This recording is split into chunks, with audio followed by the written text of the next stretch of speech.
Welcome to the Hot Stove, presented by the Cup of Mets podcast. I'm Ian Bosniak, joined alongside by Matt DeSantis. We will be joined momentarily as well by James Schiano of the Mets'd podcast. But for now, Matt, how we doing, buddy? Good, man. Another episode and another week of Hot Stove. Also, just want to say a happy Thanksgiving to our listeners. We're proud and happy that you listen to our podcast, so we just want to give you a thank you for that. But yeah, welcome to episode 3 of the Hot Stove Rundown. Yes, we're welcoming in Mr. Schiano, who again is a part of the Mets'd podcast, the official podcast of the New York Mets. As I mentioned, will join us momentarily. But before we get going and dive into the Hot Stove, as Matt mentioned, things have begun to cook. Give us a follow on Instagram, YouTube, Twitter, and TikTok. We are at Cup of Mets. Also, be sure to rate and subscribe to the podcast, whether it be on Spotify, Apple, or wherever you get your favorite podcasts. So before James joins us, just a few quick notes. The Mets signed Cole Sulser. The Hot Stove is officially burning. Yep. Cole Sulser, former Baltimore Oriole, Miami Marlin, Diamondback, posted a nice season in 2021, 270 ERA in 60 games, 298 FIP. This must be a pitching lab type move here. Yep, you sign a guy like that with the ambition of dropping him into one of our new fancy pitching labs and seeing what they can do with him down in South Florida. I looked at that signing that has a David Stern stamp on it, my man. So I think that's a big wait and see. We're not going to know much until the spring, but it's good to see that we have a pulse in our front office. Absolutely. It's good to see that moves are getting made. I personally, it's the moves like that really build a championship team. So no doubt, we'll see what happens. No doubt. And if you notice, a lot of the times, the reason why teams don't splurge on bullpen pieces is because players like a guy like Cole Sulser come out of nowhere and post a good season. Exactly. So hopefully, again, as you said, a Stern stamp written all over him. So Cole, welcome to the Mets. And then just quickly before we welcome in our guest, Lance Lynn signed. Aaron Nola signed. 2 names off the board. What did I tell you about Lance Lynn, Matt? Teams were going to covet him.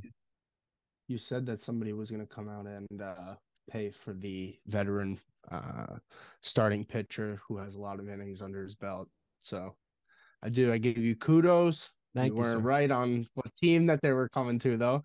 No, I wasn't. Thought that he was going to be a Metropolitan, right? I wanted him to be a Metropolitan. Yeah. I did. No, I wouldn't have been mad at that price. No, $10 million for a guy that's going to give you 30 starts, toss close to 200 innings. Listen, but realistically, though, I'm thinking about this from the Cardinals' perspective. They got a lot more work to do other than just that. That they do. And I think that they're kind of also following a similar path that the Mets are, in the sense of, let's get a lower end guy that has high upside. Let's get a middle of the rotation guy, and then let's get a big guy, or let's get a big guy and then a middle guy. Because obviously the Cardinals have a lot of work to do. And then Aaron Nola heads back to Philly. Yeah. 7 years, $172 million. I think they were hearing them in Atlanta footsteps. Yeah. I think noise was getting loud, and I think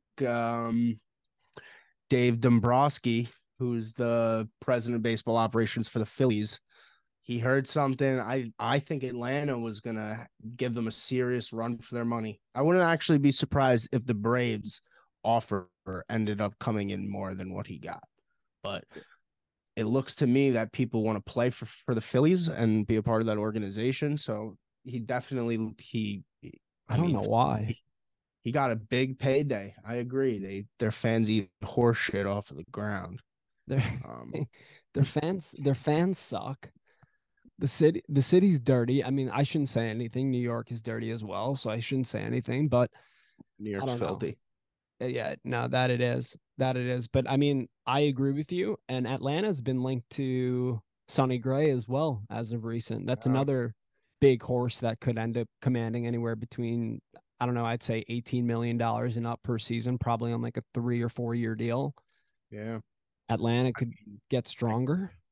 I could see that, or I hate to say it, I could also see a Blake Snell. I think if they were prepared to spend Nola money, how are you not prepared to spend Snell money? Yeah. And then on the reverse route of that, there was a report that the Phillies were looking at Yoshinobu Yamamoto and were interested in him.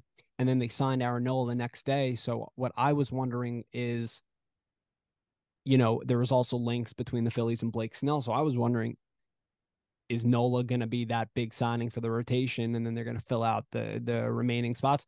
I am questioning if they're still big fish hunting, if they're going to go after a Blake Snell or a Yamamoto, knowing that Zach Wheeler hits free agency next year. It's definitely something to keep an eye on. Yeah, I mean, Mr. Middleton, the owner of the Phillies, as well as Mr. Dombrowski, as you mentioned, they're proactive, and I think that's what's gotten them kind of far the past 2 years, and I think that that's going to continue. And now they have Aaron Nola under their belt; their 1-2 punch is still intact, and again, we're waiting for the pulse of the Mets to begin, and I think it'll begin quite I shortly. I don't think it's gonna be like how it usually feels like with Steve Cohen just going out and dropping money on free agents.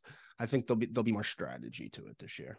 It'll be much more strategic. He'll David Stearns has a much more methodical approach to the way that he fills out the roster, and what he has 12 or 14 vacant 40-man roster spots. Yeah, we have the most flexibility out of anybody in the league in terms of roster spots. So I Exactly. expect a big overhaul. Exactly. And the guy like Sulcer is a minor league contract. So, you don't have to worry about filling out the 40-man with that. So only good things, and excited to hear from James about more. All right, well, we are stoked to bring in James Schiano from the Mets'd podcast. James, welcome to the pod. What's up, fellas? Good to be here. Good to see you both. Thanks for taking a couple minutes before Monday Night Football. Oh, we got you. Hopefully more than a couple minutes. A lot of Mets stuff to talk about right now. A lot of things happening. Tons, and yeah, obviously, Matt and we've spoken about, and obviously we're missing Rob, but we've spoken about Mendoza the last few weeks. Obviously, you were there. Can you give us like a little bit of a rundown, just what you heard, the vibes? I mean, I'm super excited. I think the vibes were really good at the press conference, and I was there. You could just tell how excited, proud, and like ready to go that he was. Preparation seemed on point, and that's what everybody said about him mostly, is that he was just all about it. Um, it seemed like, just like always, like the New York, especially the Mets beat reporters and the journalists are always gonna, like, a lot of them are gonna like circle like vultures, like try to get a soundbite, try to get you to trip up, try to get you to say something you shouldn't have said. But he answered every single question as well as he could. It was amazing to watch him go back and forth between Spanish and English. Like, one of the things I'm most excited about with him, very honestly, is that he is bilingual. Yeah, I think it's something that's underrated in like public, especially for most of us who grew up in America, where it's like we had something difficult happening in our day, in our lives, in our game, and anything, and we can talk about it, and we don't have to multitask when we're talking about our problems. Also trying to like figure out a second language. Just having a guy sitting on the bench who, like, Brian Mauricio or Francisco Alvarez doesn't have the best game they want, like, he can talk to them about it in a way that's more comforting to what they're probably used to and could make their brain be able to process it more easily. So I think that's super underrated and something I'm really excited about. But again, it just seems like preparation. He's really, really, really seems good at being able to meld what your front office will give you and your analytics department will give you in terms of data and information while also bringing it to a baseball field. There was a great story from Will Salmon at The Athletic where he did like a whole profile of basically everything Carlos Mendoza did in like the 20 some odd years he was in the Yankee organization, maybe like 17, I guess, technically, as a minor leaguer assistant coach. But the Yankees were one of the worst teams at holding on runners in 2021.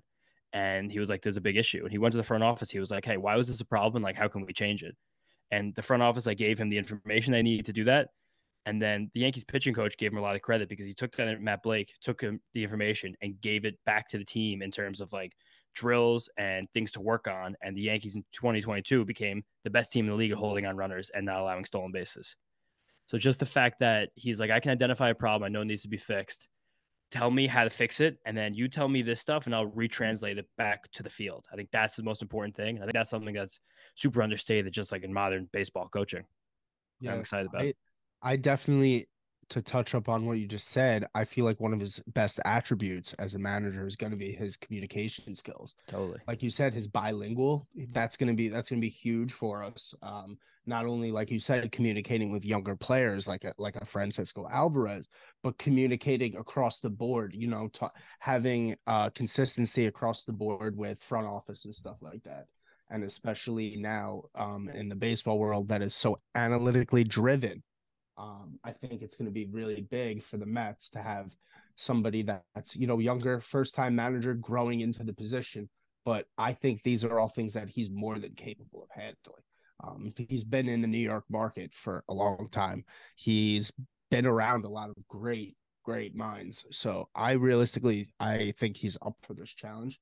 But ultimately, I think that will be one of his best attributes to the team is his communication and the way that he can send messages to our players, to our front office, and especially when they're collaborating on things, such as like the lineup cards or, just like simple things like that. Totally. Now we're going, it's weird if you look back on it, but 4 straight managers that the Mets have hired have all had experience with New York City itself. Because we had Mendoza, spent almost 2 decades in the Yankee organization. We had Buck Showalter, managed the Yankees. It was about 30 years ago, but he still did manage the Yankees, had exposure to New York. Before him, Luis Rojas, who was already part of the Mets organization. And before him, the sneaky one, Carlos Beltran, who we all know has a lot of experience in New York City as well.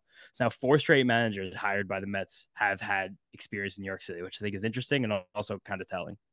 Yeah, Mickey Callaway didn't make the cut there. Yeah. No, not a New York guy. No, definitely not a New York guy. He's not a baseball guy either. Not a baseball He's actually guy. a bad guy. Yeah, I actually, and I'm gonna keep it a buck. I was at the 2018 winter meetings. The 2018, 2017, 2018. No, it was 2018. I was at the winter meetings and I heard from people that he was a quote unquote dog.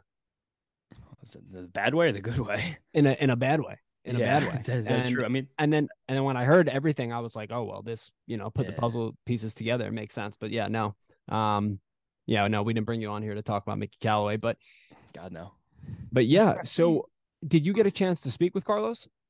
I didn't get a chance to speak with him. I wanted to get a question off, but there were just so many journalists there that I didn't wind up getting called upon. I wanted to ask him a question, something I tweeted about that was kind of funny and got some good steam the day he was hired. It was from his Wikipedia, so it's all Wikipedia, but it came directly from the Michael Kay show that apparently Carlos, 1, he's pious, he's a religious guy, and 2, he seems like he's a little superstitious, which I feel like if you're in baseball, you kind of have to be a little superstitious. You can't go through 162 with just your brain cells. And apparently before every Yankee game, he used to take 40 sunflower seeds and throw 40 individual seeds behind home plate for every single player in the Yankee 40-man roster. And that would be like his ritual to start the game. So in that morning, I was on my way to Citi Field, like ready to ask that question, but I wanted to get the sourcing of it just so I could ask like a little more intelligent question, like trying to pretend to be a journalist for half a second. And I went to his Wikipedia and it was gone. And I knew it was on his Wikipedia because I screenshot it and put it on Twitter. So I was like, oh man, like someone definitely took this off. Like the tweet had like, I think 50,000 impressions. So I was like, I guess someone saw this. I was like, we don't want this to be the calling card for Carlos Mendoza, which if we ever get to interview him for the podcast, and we had a chance to do it that day, but Mark had an engagement that he couldn't miss and we wanted to do it together, not just one of us. That's something I definitely would have asked him, but that wasn't the kind of thing I was going to ask him live in front of the organization and the journalists if it got taken off his Wikipedia. When do you think that you guys would have the opportunity to potentially interview him? I mean, is he in New York? Is he in New York right now? Is he? I bet now, because I'm sure he's with family. I think the week after Thanksgiving is the winter meetings, if I'm not mistaken. So I think he'll probably wind up being there with Stearns and the rest of the Brain Trust. But I know last year we got Buck right at the beginning of spring training. So I'm hoping we get to do that again and just get some time, because I feel like everyone's hearing the same sound bites. I think one of the best things that Mark and I do on Mets'd is that we kind of bring a little more of a human element to it. Like we'll ask guys some different kinds of questions. Like one of our best TikToks we ever did a few years ago is that we knew Chris Bassett was like also a college basketball player up in Akron. And we were like, if you had to make a starting 5 for these guys out here, the other 25, like who are you picking? And like that was a fun thing. And he liked answering that. We heard Tommy Hunter talk about like winning gold and like the youth Olympics for judo, which was a story that we just found in the depths of his social media no one knew about. Like we got some funny sound bites from Buck last year. We got some good stuff from Lindor and Sanga over the last couple of years. Just being able to bring that. And I kind of want to do that with Mendoza, because I think one of the funniest things about him is he's just like almost completely anonymous. Like he was hired, he was in the process. People are like, who is that? He got hired. People are like, who is that? Like I just said, like the one interesting thing I found is Wikipedia got scrubbed, and the whole Wikipedia is just like completely normal. And he talking to him that day, like hearing to him talk to the media. I mean, guy just like loves his family and he loves baseball and he wants to win, which is like in terms of three things, like perfect A, B, and C. But it's also like we're in New York. There's a lot of personality, and I think the more that fans will get to know him, then I think people will like him more because some people just get upset that he's a name they don't know. Yeah, and I feel like every offseason, it doesn't matter what team is looking for a manager, there's always, that dark horse manager that kind of comes out of nowhere. And, for the last few years, we've heard of, I believe it was Clayton McCullough over in LA. Obviously, Ryan Flaherty this year with San Diego, and he's a front runner for the Padres job. But Mendoza kind of really did come on quick, and his name popped up, and then all of a sudden it was like, yeah, he's a front runner and he's a finalist. And then it appeared that Council was kind of using the Mets as leverage and using other teams as leverage. So what you make of that situation? I feel like it's just I don't know. I feel like in modern baseball, like so much of the manager's role has changed. Like some people say it's diminished. I don't really think it's diminished because still, like any sport, like just maintaining the attitudes and the egos of like a dozen or so millionaires has to be difficult, like in and of itself. But the council thing, just like I can't figure out what he does that's worth $8 million a year. I just can't. Again, it's not my money, so I don't really care. But for a guy that if the three of us and Craig Counsell were all on this call together, all of us would have managed the same amount of World Series games. So like I can't really say like yeah, this is the guy to do it. Like Bochy, I get it. Like I don't think he's ever lost a game 7. Like there's some tangible things there. You definitely can't be like, all right, this means nothing. But Counsell, like I think he's a great manager. Don't get me wrong. His decision making, what he did with those Brewers teams, the way he related to players, the great things all players and front office staff said about him, the fact that he's like such a great collaborator and like such a student of analytics, like came from a front office role originally with the Brewers and then got down to the field as a manager. I think that's really cool and that's really interesting. But like I'm sure he'll be fine there. Like I think the Cubs roster needs significantly more work than their manager did. So I think it's just a weird way to spend $8 million a year. Yeah, just ousting Rossi out of nowhere. Yeah, nowhere. Organizational hero. And like the funny meme that went around is that Craig Counsell is making more money than Ozzy Albies. Like that's kind of messed up. Like that's ridiculous. There's no way he's worth more than Ozzy Albies. Exactly. Stupid. The Braves have been scanning people for years, or their own players. But I personally, we talked about this, I think, last podcast and the podcast before that, and I said before anything, Steve Cohen is a businessman and he knows what's going on.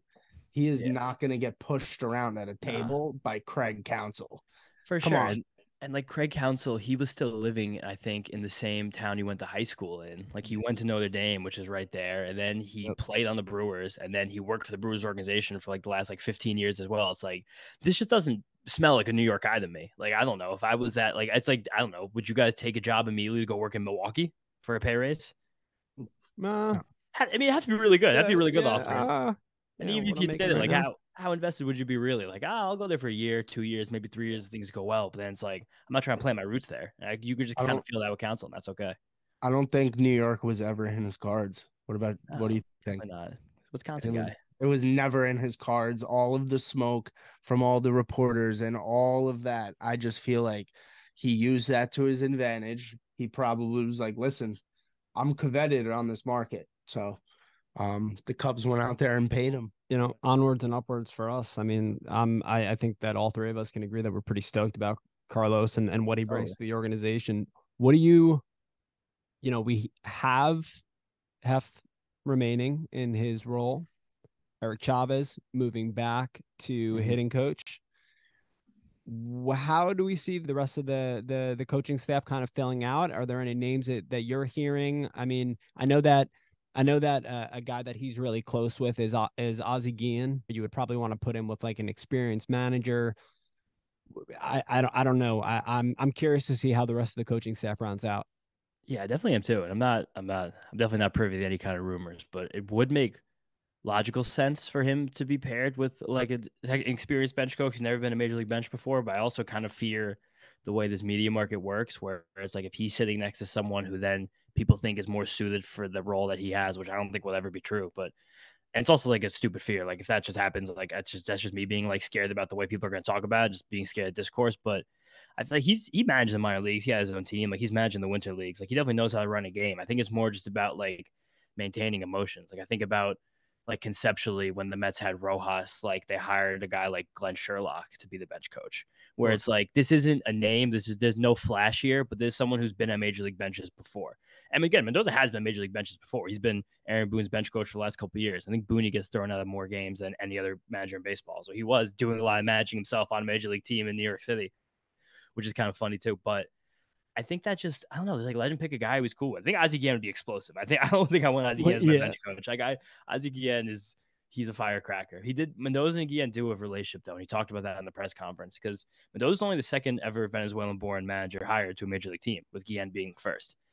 And he said that like one of the first calls congratulating him was Ozzie being like, "Yeah, let's go!" Like that's a cool thing. Like two fellow countrymen, the only two guys to ever have that job is kind of sick. But they'll also hear Francisco Alvarez talk about the impact that it's had.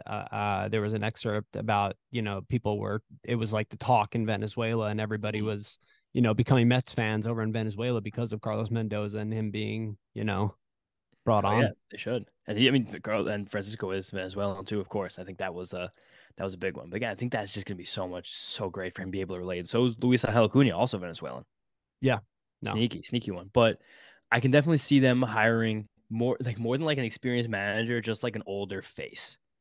Right. Like the rumor that was circulating heavy was Willie Randolph, which I think it'd be cool as a story. There's been absolutely no repeatability to it at all so far, but I think that would be crazy to bring someone with as much like prestige and panache as like Willie Randolph to sit next to your first year manager. I don't know.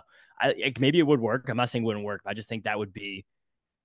I think that we did like Buck Showalter thing happened, and like that was like someone who was like pretty famous having this role, and it feels like now with Stearns, there's more of like a recession into like you're receding more into baseball, where it's like we care very little about the flash. Like if they would have cared more about the flash, I think they would have gone and beat the asking price for Craig Counsell. But really, we're just parsing everything down. It's just baseball now, and I think that's something that we can find comforting as Mets fans. I totally agree, and we talked about this a few weeks ago. People can think what they want about Billy Epler. I think he did an A+ job at last year's deadline. I think he brought in the talent on our farm system that we were missing. Like Steve has been saying since day one, he wants a juggernaut farm system. He wants a Dodgers-like farm system. So I think as Stearns comes in and starts getting to work, I think our or what I like to say, our amateur scouting department is going to benefit a lot, which brings us to our next point of our newest hires, guys like Chris Gross and Andy Green. What do you think about that, considering that Andy Green was a finalist, right, for our manager job? I think in the last go around he was. And I know I definitely have more on Chris Gross and Andy Green because I know that Green's coming from an on-field role for the last few years, I believe with the Padres, to now being one of our heads of player development, which I just don't know as much. So I'm scared to remark on it, but we'll definitely learn more about it these next coming weeks. But he's someone who I know is just respected in a baseball sense. I also know it's funny that he took his last career at bat with the Mets. So I think it's funny now he's coming here. Yeah, he's coming here in like the front office role. But I know Chris Gross. I have a good friend of mine who works for the Astros, and he said that like that was like not like a gut punch, but that was like a whoa. Like him leaving is like a big deal. Like he's someone who is very well respected in terms of like being able to scout college players. Like the Astros have had some of the best hit rates, I think the best hit rate in all baseball over the last decade of turning draft picks into major leaguers. Like not necessarily like that was our graphic that was going around. I think that was a classic Jay Kuda from over the summer and some dude on Mets Twitter who I think is kind of lame. He's a Mets Twitter beat writer. Yeah, he's kind of lame. He posted that graphic with no credit to the person who made it, which is kind of crappy, but that's also a little misleading because like the Astros do turn a lot of those guys into major leaguers, which is a great thing. The Mets had the lowest hit rate of turning those guys into major leaguers, but there was another graphic that went around like the next day because Jay Kudo always like repeats his stuff that just goes by like WAR accumulated by draft picks. The Mets are actually like in the middle of the pack, if not towards the top 10 in that one. It's similar range as the Astros, but I think it still is meaningful to be able like to build just being able to here's an amateur and here's getting into the major leagues. Massive success. And the fact that Chris Gross like oversaw a department that made that happen more often than any other team in baseball, I think is a good thing. And just hearing people inside the organization, like prospect people, Baseball America people, my buddy with the Astros, like everyone was like, yeah, he's legit. Like that's a really cool thing, and happy we have him. Everything I was reading when what did that drop yesterday, or was it Saturday, I believe. Saturday? So everything I was reading, everybody was saying great baseball mind, future GM. Yeah. So I mean, to see us add somebody of that caliber with the respectability around the league, I think will be great. And we need to hit on more of these draft picks, because we can't keep going out and having to spend $300 million every offseason just to plug our holes. Like that's not sustainable. And as much money as Steve Cohen has, no organization should be ran like that. No, totally. And I also know that Gross and Stearns worked together briefly when Stearns with the Astros before he went to the Brewers, like 2013, 2014 time. So I'm sure they built a relationship, and I'm sure he watched him rise up to prominence in that organization and was like, I want to bring this person to do this with me. Yeah, I studied his LinkedIn page quite a bit, and Yeah, that's the way. literally it was quite extensive. Just Yeah. straight, he was just a straight cross checker for like 7, 8 years, and then he went immediately into being the scouting director. And obviously the Astros turn over quite a few solid players. So I mean, I think it's a great hire all the way around, and I agree with you. Not a lot can be said on Andy Green until we kind of see the fruits of that develop, because we don't really know much about him, and hopefully maybe in a down the road you can enlighten us on that. But Yeah. I definitely think that David Stern is building out this powerhouse front office that he's trying to accumulate. Yeah, it is interesting with Stearns. I mean, also just like Green, the fact that he's like an on-field baseball guy and he's going to be in our player development. Like I'm sure he's going to be supplemented by people who do numbers that will probably never know half their names, but just being able to accept that information, then bring it out, then send it back to the rest of the organization. Like that seems like those are the most important things for Stearns. Like this collaboration between your information people and your baseball people. And if he trusts Green to be able to do that, I trust him. It's just crazy living in a world where I trust David Stearns like infinitely. Like any move he makes, like I don't know, like if I knew the type of cereal he ate in the morning, I'd be like, that's awesome. That's the right cereal. Like good Yeah. job, David Stearns. Honey Nut Cheerios are the man. But I'm just like I'm so devoutly like confident in what he's doing, and like it's a weird feeling as like a fan of, let alone the Mets. Like most of the New York teams to be like, yeah, I really trust the vision. I really don't care what happens. Another thing that's cool about what he's doing, and the Mets have been doing this trending up the last few years. Like there's a lot of really specific restrictions on most of the money you can spend across baseball. We know the famous Steve Cohen tax they put in the CBA a few years ago, and that made a big impact in the Mets trade line decisions this year. But there's still no limit. There's something they've tried to put in the CBA but hasn't gotten passed, on how much money you can spend on player development, coaches, and organizational staff. So that is where you'll see, and we've seen last few years, like Steve Cohen's wallet come into play. Like that can breed us our greatest advantage. The Giants and the Rangers the last few years have been on the top, same with the Dodgers, of hiring the most coaches and the most analysts of any team in the sport. And we've seen immediately like those three teams like have immediate success because of it. So the fact that you have the opportunity to go and like take talented people from other organizations and just give them more money and like have them choose to come over is a huge advantage. And the fact that that's something that as of right now, with certain collective bargaining agreement that we have in place, isn't capped, that's where we can get ahead of other people. And I think that's where the Mets are trying to get ahead of other people. And that's comforting, coming from a time with the Wilpons where we like famously had like 3 people in the analytics department. Yeah, and it just shows, from building out the front office to stripping down the roster to have the most kind of roster flexibility. And when it comes to adding pieces this offseason, I think he's just already kind of put his mark. And it also just in his interviews, the confidence that he instills, he seems like he's been here for like 5-10 years. I mean, again, like Mendoza, he's a New Yorker. Like he was growing up in Manhattan. He said he was sneaking into Shea Stadium in the 90s. Like he's a guy. Like he feels like one of us if one of us were like significantly smarter and more successful. Yeah. But he's one of us. He's a Mets fan. He grew up Mets fan. He does want to see his team win. He knows he's the one capable of putting it together, and that's beautiful. Yeah, along with a fan and an owner, it makes for a beautiful bunch.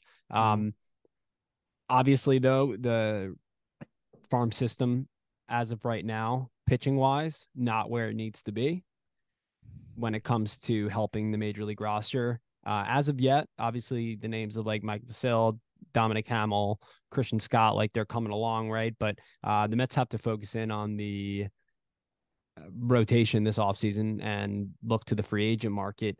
We've already seen Aaron Nola head back to Philly. Lance Lynn, who is somebody that I really wanted the Mets to get as a back end piece, just the durability, the reliability, the 30 starts a year, 200 innings. I know that he had a really rough season last year, but whatever. With the pitching lab, his wife posted that he's working really hard on social media, but obviously he heads back to St. Louis.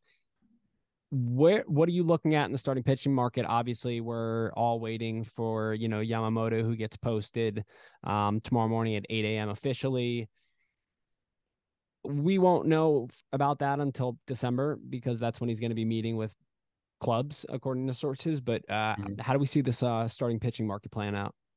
I think that this was the biggest mistake the Mets made last year, where they were going for a lot of top end over volume, because I think that we took for granted how many innings we got in 2022 out of both Taijuan Walker and Chris Bassett, Yep. let alone Max Scherzer, and he was healthy for a full season. I think this Mets team, realistically, right now, to compete the way they keep saying they want to compete next year, you probably need 350 innings, maybe 400 innings. You need to find them before we can get them.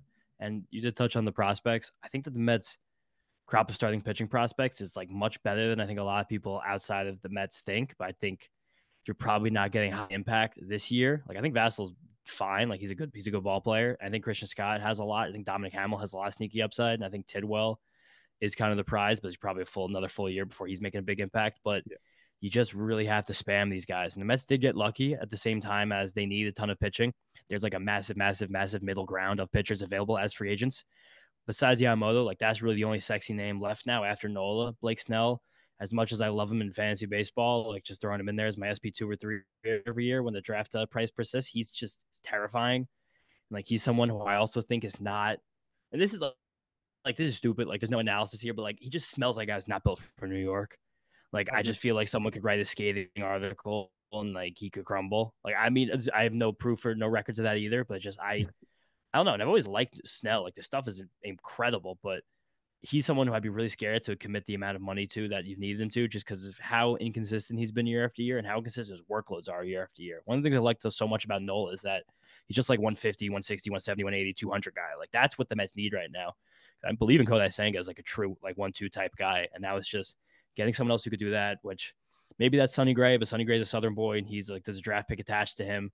Jordan Montgomery's not spectacular, but he's eaten tons of innings. And then you get into the next tier of Kenta Maeda, Seth Lugo, Jack Flaherty, Shoto Imanaga, the other Japanese pitcher coming over along with Yoshinobu Yamamoto. And then it's where are you finding your difference maker? Could Frankie Montas, Luis Severino be a difference maker that you redevelop a little bit, get him healthy? Because otherwise, where's your punch? Where are you getting that impact from? And it feels because the Mets are walking a line right now, I think, between how hard they want to go to compete in 2024. Because there's massive reinforcements on the way.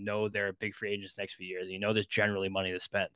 But they've been so reluctant to give these massive long-term contracts to guys who are not named Francisco Lindor, Brandon Nimmo over the last few years. I think that's because they know that this is the fake window. And I think the window after this is the real window. We're not the fake window, but I think this is just let's see if we can do something crazy.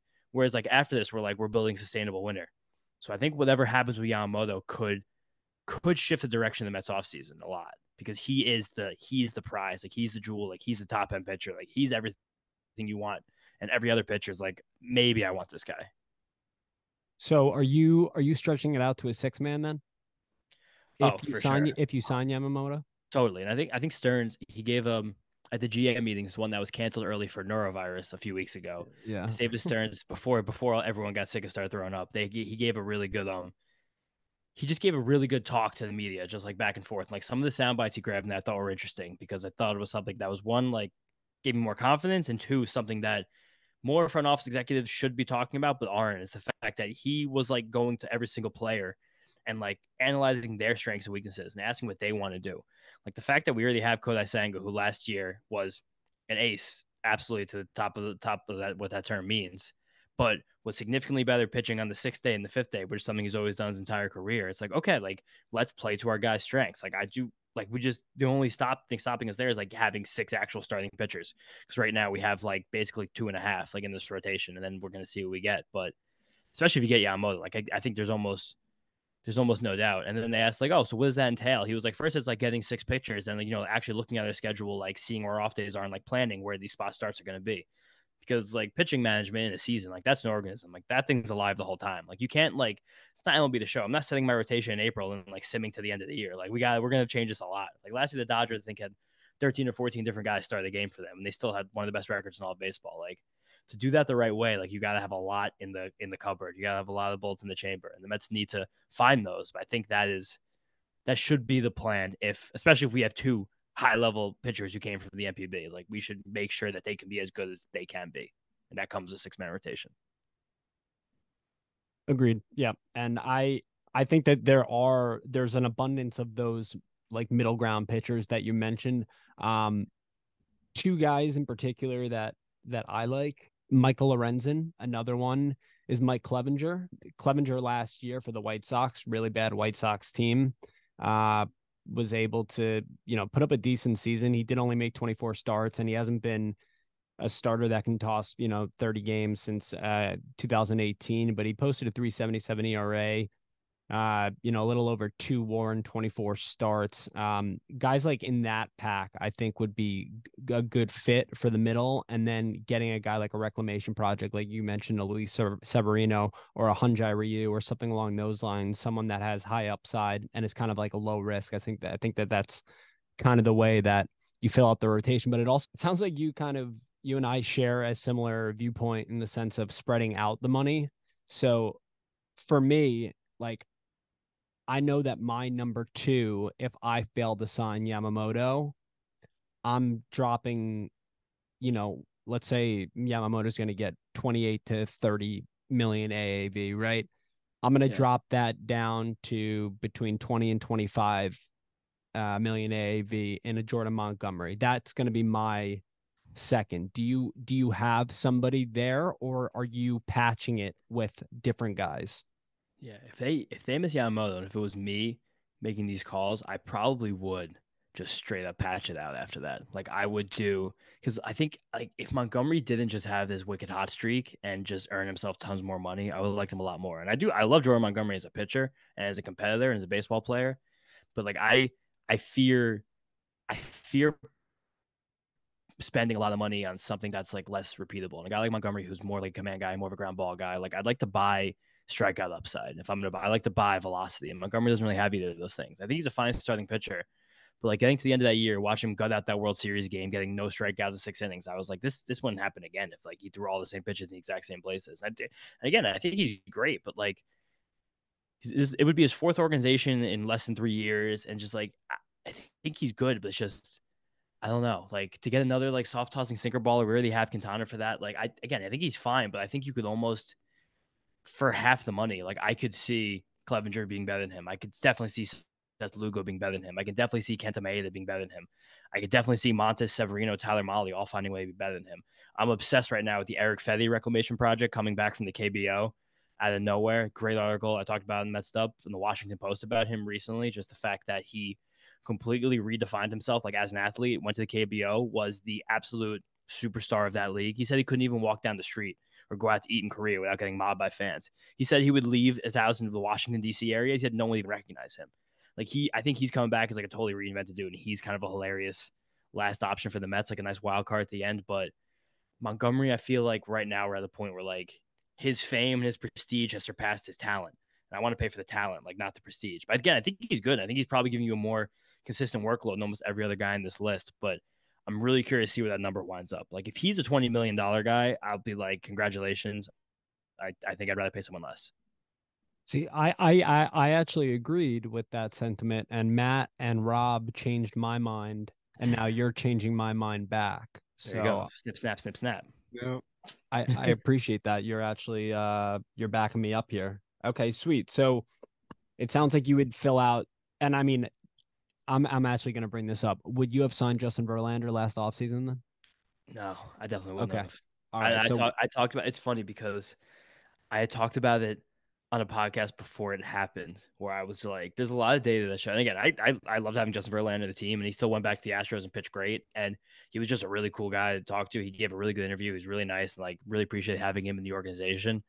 But there's a lot of research between how far away you get from your Tommy John surgery and what that does to your productivity. And the fact that like you have what they call like a honeymoon period, like a Cinderella period after your Tommy John surgery, where everything's like handy dandy, but then you start to lose a little bit. And what Verlander lost a lot of was that fastball shape, like the pop on his fastball, the ride in his fastball, the thing that always made his fastball so explosive. So then when he was elite, it was 99 with the perfect shape and like, I can't hit this. And then he got older and older. The shape was still amazing. He still got that great backspin on it, but it became 95 a good backspin. So that's like where you're precarious because now your velocity is average, but your shape is above average. So then you're scared of when that shape goes below average. Now you're throwing balls down the middle, people are going to hit. And again, he still got great results. And probably still be really good again this year. But I just thought that that was them being like, we got to fill this hole right now, which again, they need to fill that hole right now. But it like, and he still was successful the whole time. But it felt like we're going to spend a lot of money for someone who I think you're paying for what he did rather than what he will do, which is the fear a lot of times of starting pitchers on the free agent market in general. Yeah, and it just like thinking of losing out on Yamamoto and then pivoting to somewhere else and giving nine figures to somebody else really does kind of remind me of like last year we lost out on Jacob deGrom, went to Justin Verlander when we could have spread that out towards pitchers that could have given us innings. Obviously, we didn't expect the injury, but you know, Yeah, and I would have done that for Nola. I think Nola would have been that guy. Like I think that he gives you enough of a floor of being a dog and also the innings where I'm like I would definitely would have given him the contract the Phillies gave him. But it just sounded like he really wanted to be in Philadelphia. And again, Yeah. he's gonna if he plays out the whole contract with the Phillies, he'll be one of the longest tenured Phillies in the history of the Philly organization. So like congratulations to him for that. But I think that could have been someone who would have been able to fill in nicely, albeit much less sexy than Yamamoto. sure. Yeah, and I mean he only got 24 and I think 3/4 or something like that. Something like that, yeah, which is a fine rate, especially the way the pitchers go for now. Like that's not a crazy thing. It's just you're buying mid and late 30s for a guy with thousands of innings on his arm. So that's the fear, but it could have worked. It still could work. I think Noel's great. I think he's criminally underrated. He always has been. Looking towards the bats, um, the Mets need another bat in the middle of their order. Uh, Yeah. First, though, we're going to talk about Pete Alonso. Stearns at first said that he was going to be a Met next year, then said most likely going to be a Met next year. Now it's sounding like he's not going to trade Alonso. It's probably going to play out in like a Judge scenario. Do you see Pete Alonso with the Mets long term? I feel like that, right? Like he just seems like a guy who likes being here and wants to be here. And I think we're just talking about Nola, a guy who they were so far apart in their negotiations last offseason, him and the Phillies, and then you didn't even hear anything about it. And in 1 second, they're back together in this offseason. Like he did a test free agency, like quote unquote, but he seemed like he always wanted to be a Philly. And I feel that way about Pete.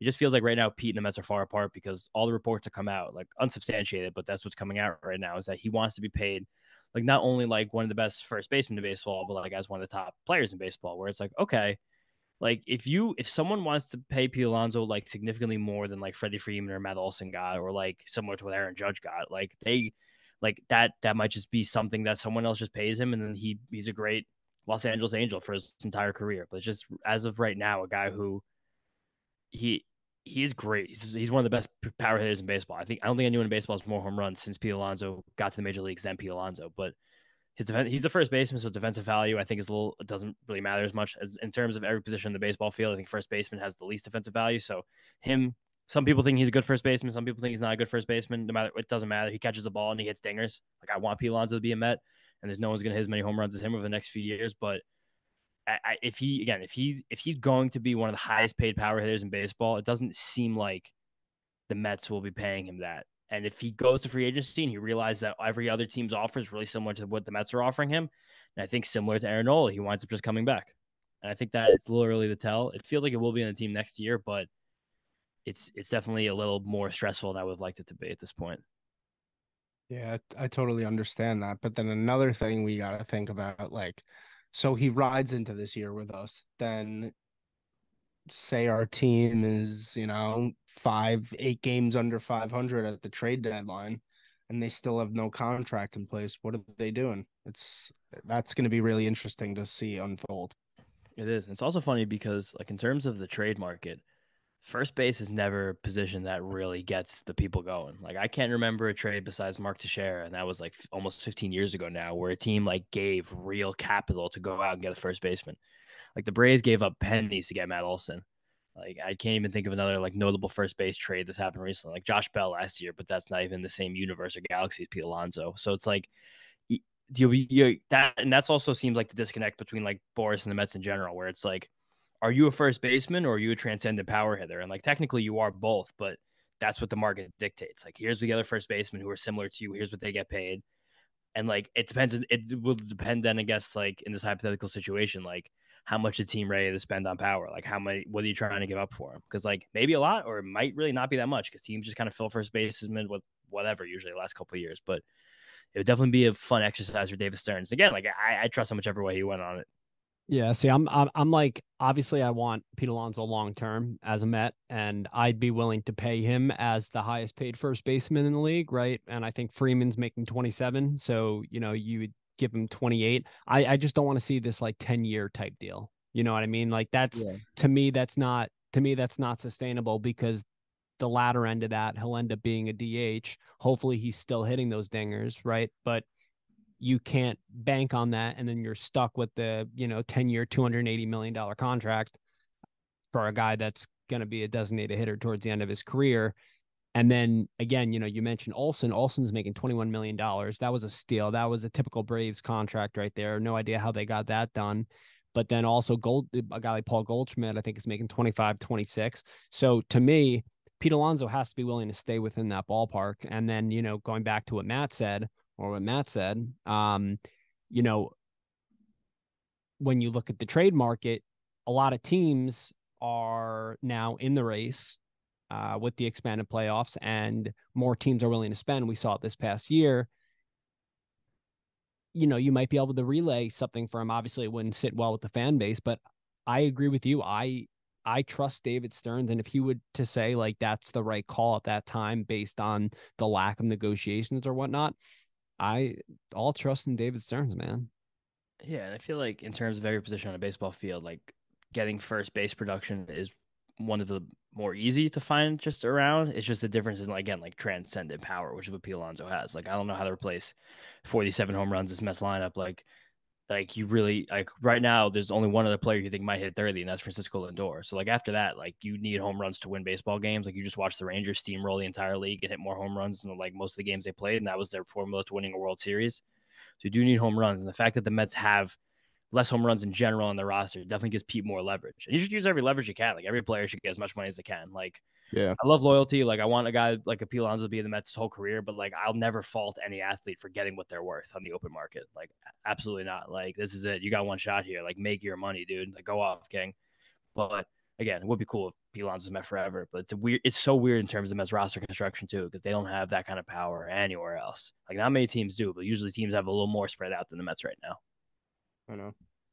Yeah. And where are you looking for the power if you're James, the GM? James the GM. I mean, I'm a sucker for Jorge Soler. Just want some dingers.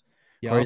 Jorge Soler's plate skills have gotten better the last few years. He hits the crap out of the ball. Like I'm not really. He just put it out in Miami for a year. I'm not really scared of him getting it out of City Field at all. And I think in terms of all the power hitters out there this free agency, like I think he is the most notable. Like I think he's a step above Teoscar Hernandez, a guy who gets lumped in with a lot. I mean, like obviously Shohei Ohtani, but just seems like there's that's just it's almost like you can't even talk about that because it's like that's such a whole different other realm of like free agency discussions that it's like, yeah, okay, Shohei Ohtani won. Now we're talking about everything else too. And like, I get that, but like, I mean, like Ohtani, like it's all moot. Like then we're good. I don't really care. I mean, he could probably play first base in 5 years if he needed to. But Paula after, Harper. yeah, or exactly. After Soler, I think then like Teoscar is good, but Teoscar is such more of a wild swinger than Soler. I get a little bit worried about him having a multi-year contract into his 30s and like swinging, expanding the strike zone a lot. I think that Reese Hoskins is a little sneaky. I don't think people are talking about him as much just There it is, because Maddie. he came off the ACL, and then he's always been a good hitter. Like I am scared about him with the ACL. The fact that he was never really that good of an athlete, and now he just tore his ACL, which I'm like, all right, damn. And he's already 31 years old, but in terms of like power and plate skills on the market right now, like it's hard to find someone who beats Hoskins. Well, first off, I completely agree with the take of Soler, and then Hoskins. I think that Hoskins is a really good bounce back candidate. A guy that I also like, but this would kind of complicate things for the Mets. is Matt Chapman. Yeah. Obviously his defense is not as prominent as it was, like the Nolan Arenado status when they were, competing for who was the best defensive third baseman. Offense wasn't as great as it was this past season in Toronto, but we've heard that the Mets plan on going internal at third base. But, you look around at some of the players and you understand that 2024 may be a transition season, but a guy like Baty and Vientos and Mauricio, they all showed such inconsistencies, and you don't really know what that next step is. And on top of it, we need a bat. Talk to me about third base in general. Obviously, I brought up a Matt Chapman, but would they entertain? Do you think that the club would entertain something along those lines? But B, is it in an internal route that they're going to end up taking? I feel like, again, that's something that'll be really determined by where they wind up taking this offseason, because they've been really vague about, like, we want to compete next year. It's like, yeah, okay, me too. But, like, I don't know if that means, again, like putting a bunch of money down like last year or being like 2025, 2026. It's impossible to tell right now. And I think no matter what, they, again, will be competitive this year. But I think a guy like Chapman, who, again, also is past 30 years old, he took him like 2 years to get over like a wicked hip labrum tear that he had that sapped his power, screwed up his swing for almost 2 calendar years. Now he finally got back on track last year. Tore it first half, fell off in the second half, but still like did a lot of the things under the under the hood that are like the things you want from your top power hitters. He barrels the ball, he hits fly balls, he doesn't expand the strike zone. Just take some hacks. And I want a guy to take some hacks, but he just feels like a guy that someone's going to wind up wanting him more than us, because I do think the Mets are really earnest about wanting to give a true trial to both Baty, Vientos, and even like to a different degree Mauricio, even though he's a different case because he's going to be more of a middle infielder for us. Probably play some third base too, but I'm really curious to see this year as the Mets again overhaul this coaching staff how they help, especially Baty and Vientos on defense, because last year it just felt like there were a lot of times where those guys both didn't make a lot of good plays at the hot corner. There were a lot of moments where I felt like I wish they would have done a little bit more of that. But the Mets, and like watching the games, like playing the most amateur baseball ever. Like usually a third baseman will stand either in or back. And I felt like there were a lot of instances with the Mets where there was like this no man's land thing going on, where you're standing in the middle of the dirt. And when you stand in the middle of the dirt as a third baseman, you get yourself on every single in between hop.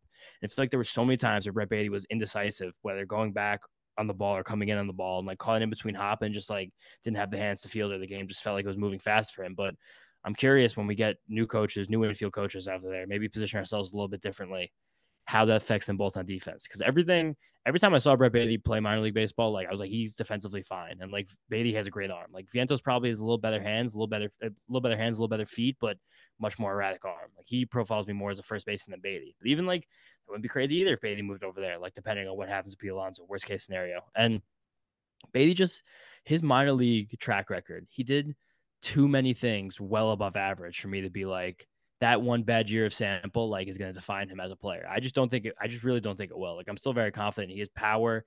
He doesn't expand the strike zone very much. He hits a lot of fly balls. Like the ground balls were a bad thing this year that went back down to where they could be, but his upper minors track record fly balls was so much better than most other minor leaguers we've seen. Like he's a guy who like you watch him take batting practice, you're like, oh my God. Like he's a behemoth. Like he crushes the baseball. Like he hits it harder than you'll ever see. And like I think it's just again, it's worth like whether it be in like a 300 or 400 at bat sample, maybe instead of like a 500, 600 at bat sample, like he needs to be on the field regularly and see what we got here. Because I think he's too good and he has too many good things to actually not be good. I just want to see Baty hit the ball harder. You know what I'm Yeah. saying? Like Vientos was hitting the ball at a hard rate last year. Alvarez as well when he was making contact. Mauricio obviously. Just I'm waiting to see Baty because he reminds me of Christian Yelich so much, and the way that he's up there at the dish, and then he ends up rolls over on everything, and there's no like solid contact. And when he does make solid contact, it's beautiful. He barrels up on the ball and it flies, or it splits the gap. But I just want to see more consistent hard contact, even if it's a foul ball. I really don't care. Some I feel like that Baty got into trouble with last year and has gotten into trouble with, I think, a little bit in his career, is that he's more of like a spray hitter. Like he was always more of a doubles hitter who found the power just because he was so strong. So then it becomes like I've heard Andrew Vaughn talk about struggling with this too, like adjusting to the major leagues. And like Spencer Torkelson talked about this a lot. And last year he finally clicked it together, where it's like it almost becomes more pitch selection than what you're able to like follow through with, because Like it's easy to take a fastball the other way and like drive in the gap for a double, but like I want to maybe if I can't do the most damage with that pitch, and this is a whole like baseball thing. Like this for some players it could be impossible to unlearn because you have your attack methods the way you have them as a hitter. Like being able to like let the pitch go you want to hit for a single to hopefully get the pitch you think you can hit for a homer. Like I want everyone to look at Brett Baty's spray chart too, because like when he hit the home runs, he mauled those pitches. Like he was hitting balls like 430, 440 feet when he was connecting on them. And like a lot of times it was more of those breaking pitches low in. And like that's like the power alley for like that's the power spot for a lefty where I don't know. I think there's a lot more that can happen with him developmentally, and the physical tools are still so good that it's I won't quit the guy. I won't do it. Yeah, no, definitely. And he was way too high regarded of a prospect to give up on him. Yeah, We for didn't sure. we didn't really see that much. So I think with the new coaching staff coming in and Stearns, they're gonna evaluate all of his film, which is gonna be big. They're gonna look at, his deficiencies and things that he did wrong last year. So I think after they do that, recognize that this is a big spring training for him. And Yeah, I hope he's like out and hitting the gym freaking 24/7 grinding, because like this is a big year for Brett Baty and we need to see something. We need to see we need to see him not even hit harder, but just hit for the power that we know that he has. So Just um develop. yeah, just get better. Again, like a guy who like is weirdly gets compared to Beatty is Alec Boehm because he was also a high draft pick. Even though Beatty was a high school guy, Boehm's a college guy, and Boehm I think right now is like almost 5 full years older than Beatty, if not four. And like Boehm had that little like 40 game sample when he first came up. Again, at the age that like a little older than even Beatty is, where he was great, and then he played a full year like almost 30% worse than league average. Then he played another full year like barely at league average. And he just played another full year barely above league average, where it's like okay, like development just takes a while. Like sometimes these guys, like right now, Alec Boehm's a 27-year-old who's like barely a league average hitter, like projects as barely a league average hitter, where it's like probably expect more of your first round pick, but even just getting to that point for Brett Baty, I think will be a huge step in the right direction. And that's also not saying that the Mets don't bring in a veteran. Like I don't know, people talk about Justin Turner, like it's never been like linked in any way directly, but like I think that would make some sense. Like I think yeah. like Heimer Candelario makes some sense as no short term deal. Like I think just getting and like Stearns talked about this, like competition is not a bad thing. Like we want to create opportunities for our young players to improve, but also if we see a way for our baseball team to improve, like we'll take that. And then if you want to get your job back, go take it. That's possible too. So I think that's all part of the equation for these guys. I also think another thing is, obviously they have the likes of Jet Williams, Luis Angel Acuna in the minors, and some other infielders. Marco Vargas, obviously he's way down the line, but something that you could think of is one of those three that were mentioned, Baty, Vientos, or Mauricio, being used potentially as capital in a trade to bolster whether it's a rotation or another area of the team.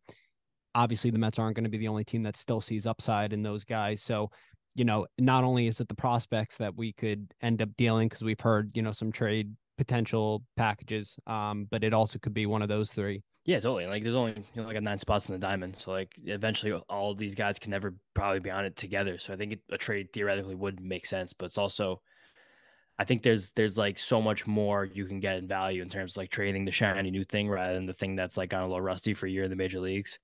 And like even with that, like guys I think Baty still has plenty of trade value, and I know the teams will come knocking for him, and like he could be the centerpiece in a real deal. It just becomes the Mets again reluctance to move him and quit that. But Vientos is a guy without really any defensive value, and he hasn't shown enough to be an elite hitter to where I think he has a lot of value. And like Mauricio plays more premium positions, and he does hit the crap out of the ball too. So we might get something there. But I think like the other guys, especially the young Mets pitchers, I think they're just open to whatever right now. And I think you can kind of see that based on the fact that Stearns cleared out so much of this 40-man roster already. Like the Mets are heading into the offseason with 27 guys in their 40-man. It's kind of unprecedented. Yeah. So it's just like there's no relationships. You're just being viewed as a baseball player right now. So like if he sees any way to upgrade anything, especially if he wasn't the guy who acquired any of these baseball players, like he will have doesn't seem like he'll have any remorse or any second thoughts if he thinks the deal will make this team better for the long run or the short term to make a move like that. And that makes it all like kind of a little more fun for us, definitely a little more nerve wracking for them. But it's like anything can kind of happen. That's kind of the joy right now. Hypothetical here, okay? Steve Cohen got very angry at Steven Matz's agent when Steven Matz's agent blew him off, ended up with the Cardinals. if he loses out on Yoshinobu Yamamoto, and if he loses out on some other guys, what do you think the percentage is that he just says, screw it, I'm going to buy the Mona Lisa and I'm going to buy Shohei Ohtani? I think that they're just gonna just give him as much money as they can and just be like, just make you say no. Like I don't think Steve Cohen's the kind of guy who will forgive himself if he's not in this race for not only like one of the most prized baseball assets we've ever seen in the open market, one of the most prized like marketing aspects we've ever seen in the open market. Like what he could do for just like let alone this city, like it'd be an attraction every single day. Like even if Shohei Ohtani didn't pitch last year, he still would have been the MVP. Like that's how good of a hitter he is. And his Mets team just needs a left-handed power bat, bad as anything. So I think they're going to go for it. I think they're going to go for both. I'd be shocked if they got both, but like nothing would really surprise me from Steve Cohen because I mean, you talked about before, Matt, like businessman first, like scared money don't make none. Like if you go out there and buy these two players, like there's gonna be asses in those seats. There's probably going to be anyway, but like that's going to be some stuff. So I mean, I'm not gonna say it's impossible the Mets get Shohei Ohtani. If I don't know, I think I'd be surprised if he didn't wind up in the West Coast. It seems like the Giants and the Dodgers are the two who are really gunning, and they have a lot of money to spend on it right now, and they know they're in competition with each other, and they hate each other. It's going to make them go even harder. But Yeah. like I don't know, if Steve gets neither of those two guys, I think it would be a little bit of a surprise. I would think if we don't get one of those two, it would be a big surprise. I think that they're gonna have to because they need to shore out this rotation somehow. I think Yamamoto's has got to be their target one, and it's gonna sting if they miss out on him. I hope they don't. I projected him to sign with the Red Sox. I really hope that I'm wrong. I would love to be wrong on that, but I think we're in a good spot, and we have definitely more moves to be made. There's a lot of free agents out there. I trust David Stearns to make the right moves. Too. I mean, quick. Well, what's one Mets memory you're thankful for? Oh, shit. One Mets memory that I'm thankful for. Yeah, Okay. one Mets moment. We just tweeted out for Mets stuff. We're trying to get people to say some stuff. If you guys want to go reply on there, we're going to read some on the podcast this week. But just like hit me with some Mets stuff. Absolutely, yeah.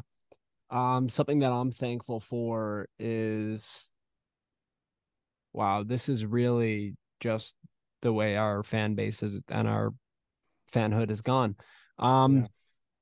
I'd say I was, whew, 2004 Mets Tigers. Mike Cameron hit a walk-off home run. It was one of the first. He did a nice little Sammy Sosa trot to the right. Within that game, I was 9 years old. Omar Infante was on the Tigers, ripped a foul ball. I actually leaned my glove over at Shea just on a whim and grabbed it. Nice. And other than that, all the good moments in Mets history for me that I've seen have ended up in heartbreak. So I can't really say any of that. Yeah, no, of course. For me, I'm gonna go a little more recent than that. I'm gonna say the Mets trading for Yoenis Cespedes. I think that unlocked 2015 was the most fun I had as a Mets fan, I think, ever. I'll never forget being a freshman in college and coming home on the weekends. When my dad would say, "Got tickets to this game, got tickets to that game, come home." Yeah. So I was at the game right after the fuck you Utley when he took out Tejada's legs. Yeah. That was such a fun game. But just Yoenis Cespedes that year, man, I'll never forget sitting there just saying, like, what did we do to deserve such a stud at the bat who just every time gets up at the plate, you think possibly a home run. Him with his swagger and all of that, taking us to the World Series. Neon. Yep, that neon. Yeah. I was there the Parakeet night actually. Weirdly, that run that was a weird like meme that came out of that, but no, that was a good time. Yeah. So I was just about to ask before we hop off, what are you thankful for in terms of Mets Mets lore? My favorite one ever was I was like 9 or 10 years old, and it was Subway Series, Shea Stadium, when David Wright hit the walk-off double off Mariano. Oh, okay. Like that was probably like one of my coolest moments of being a Mets fan. I also think about one like this is like a meme I'm more thankful for where I was at another Subway Series game with my dad like years after that, 2014, and the Mets had two pitchers debuting on back-to-back days, Major League debut.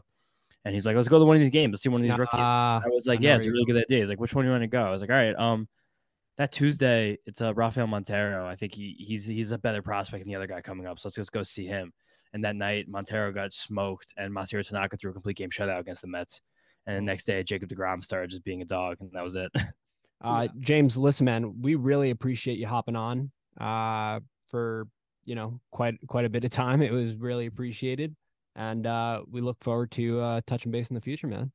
Yeah, totally, dudes. Yeah, appreciate you guys having me on. Nice to talk to you both. Yeah, you as well. Also, where can I actually I'll talk to you. I'll send you a mug, all right? All right, I'll take a mug. All right, Couple perfect. minutes into it. Perfect. I'll send You're you the a man. mug. Thanks, James. Awesome. We appreciate your time, brother, and have a great Thanksgiving. Gotcha, fellas. You too. Yeah, James Schiano, everybody from the Mets'd podcast. Appreciate it, man.